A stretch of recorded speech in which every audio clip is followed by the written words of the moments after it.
शापित people का पेड़, गांव का राज। भारत के एक छोटे से गांव देवगांव में सदियों से खड़ा है एक पुराना पीपल का पेड़। गांव वाले कहते हैं ये पेड़ शापित है। रात के 12 बजते ही इस पेड़ से औरत के रोने की आवाजें आती हैं, कभी कराहना, कभी चीखना और कभी किसी को अपना नाम लेकर बुलाना। कई लोग इस पेड़ के पास गए, लेकिन कोई भी वापस जिंदा नहीं लौटा। कहा जाता है उस पेड़ के नीचे एक निर्दोष औरत की आत्मा कैद है, जिसे गांव वालों ने खुद जिंदा दफना दिया था। आज मैं आपको वही कहानी सुनाने जा रहा हूं, एक ऐसी कहानी जिसे सुनकर आपका दिल दहल जाएगा। देवगांव छोटा लेकिन बेहद खूबसूरत गांव था। हरी भरी फसलें, मिट्टी की खुशबू और लोगों की सादगी।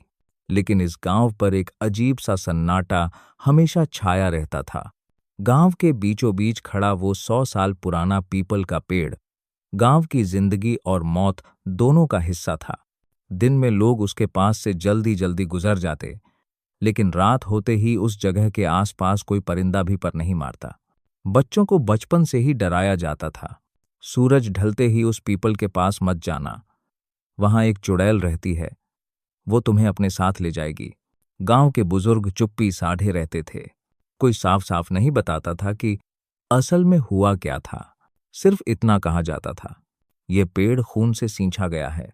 अजय 22 साल का नौजवान शहर से अपनी पढ़ाई के बाद गर्मी की छुट्टियां बिताने गांव आया था। उसके दादा गांव में रहते थे और अजय उनके साथ कुछ दिन गुजारना चाहता था। अजय को बचपन से ही भूत प्रेत की कहानियां सुनने का शौक था, लेकिन शहर में पले बढ़े होने की वजह से उसे इन सब पर भरोसा नहीं था। एक रात जब पूरा गांव सो चुका था, अजय को खिड़की से अजीब सी आवाज सुनाई दी, जैसे कोई औरत रो रही हो। वो धीरे धीरे खिड़की से बाहर झांकता है और उसकी नजर उस पीपल के पेड़ पर जाती है। चांद की हल्की रोशनी में उसे ऐसा लगता है जैसे पेड़ के नीचे कोई सफेद साड़ी पहने औरत खड़ी है। उसके बाल बिखरे हुए थे और वो धीरे धीरे झूल रही थी। अजय घबरा गया, लेकिन उसने सोचा ये मेरा भ्रम होगा। ऐसी बातें तो गांव में डराने के लिए बनाई जाती हैं। लेकिन उसके दिल में जिज्ञासा जाग चुकी थी। अगले दिन अजय ने गांव के लड़कों को ये बात बताई। सब डर गए और बोले, पागल है क्या, वहां मत जाना। लेकिन अजय हंस पड़ा, भूत वूत कुछ नहीं होता। आज रात मैं खुद जाऊंगा और सबको साबित कर दूंगा। रात के ठीक 12 बजे हाथ में टॉर्च लिए अजय अकेला उस पेड़ की ओर बढ़ा।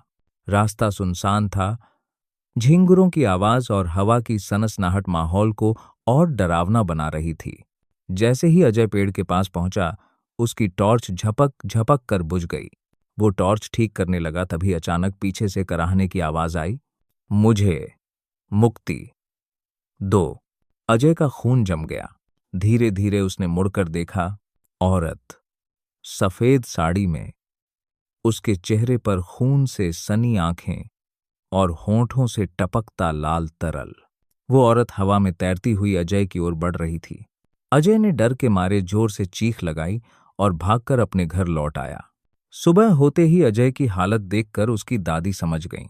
उन्होंने कहा, तू वहां गया था ना, मैंने तुझे मना किया था। अब वो औरत तुझे छोड़ने वाली नहीं। अजय हैरान था, दादी ये सब क्या है, वो औरत कौन है? दादी कांपते हुए बताने लगीं, बहुत साल पहले इस गांव में एक तांत्रिक आया था। उसने गांव वालों को अपने वश में कर लिया था, लेकिन एक औरत थी, सावित्री, जिसने उसका सच सबके सामने खोल दिया। सावित्री ने बताया कि वो तांत्रिक काले जादू से गांव वालों की बलि देने वाला है। लेकिन तांत्रिक ने ही अफवाह फैला दी कि सावित्री चुड़ैल है। गांव वालों ने उस पर यकीन कर उसे इसी पेड़ के नीचे जिंदा गाड़ दिया। मरते वक्त सावित्री ने श्राप दिया, जब तक मेरा सच सामने नहीं आएगा, मेरी आत्मा यहां भटकती रहेगी। अब अजय को नींद नहीं आती थी। वो सोचने लगा, अगर सावित्री निर्दोष थी तो उसे मुक्ति दिलानी होगी। वो गांव के बुजुर्गों से पूछता है, लेकिन सब डरकर चुप हो जाते हैं। आखिरकार अजय को अपने दादा के बक्से में एक पुरानी डायरी मिली। वो डायरी सावित्री की थी। उसमें लिखा था कि तांत्रिक असल में बलि देने की योजना बना रहा था। सावित्री ने गांव वालों को बचाने के लिए उसकी पोल खोल दी थी, लेकिन सच बोलने की सजा उसे मौत मिली। उस रात अजय ने पेड़ के नीचे खड़े होकर जोर से कहा, सावित्री, मैं जानता हूं तुम निर्दोष हो, मैं तुम्हें मुक्ति दिलाऊंगा। अचानक चारों तरफ तेज आंधी चलने लगी। पेड़ की डालियां अपने आप हिलने लगीं, जैसे किसी को पकड़ने की कोशिश कर रही हो। सावित्री प्रकट हुई, इस बार पहले से भी ज्यादा डरावनी। उसकी आंखें आग की तरह जल रही थीं। उसने चीखते हुए कहा, अजय, तूने मेरा सच पढ़ लिया है, अब तू मेरा हिस्सा बन जाएगा। अजय ने कांपते हुए कहा, नहीं, मैं तुम्हें मुक्त करने आया हूं। अजय ने डायरी गांव वालों के सामने पढ़कर सुनाई। सभी हैरान रह गए। सालों से जो सच दबा था वो आखिरकार सामने आ गया। गांव वाले पछतावे से रोने लगे। दादी बोली, सावित्री, अब सबको सच पता चल चुका है, हमें माफ कर दो। सावित्री की आत्मा धीरे धीरे शांत होने लगी। उसका चेहरा अब डरावना नहीं बल्कि शांत और दयालु लगने लगा। उसने मुस्कुराकर कहा, अब मैं मुक्त हूं। और देखते ही देखते वो रोशनी में बदलकर हवा में विलीन हो गई। आज भी देवगांव के बीचों बीच वो पीपल का पेड़ खड़ा है, लेकिन अब वहां से किसी रोने की आवाज नहीं आती। गांव वाले कहते हैं, सच चाहे जितना भी देर से सामने आए, लेकिन एक दिन सामने जरूर आता है। अजय शहर लौट गया, लेकिन उसने अपनी डायरी में लिखा, हॉरर कहानियां डराती हैं, लेकिन सबसे बड़ा डर सच को दबाने में है।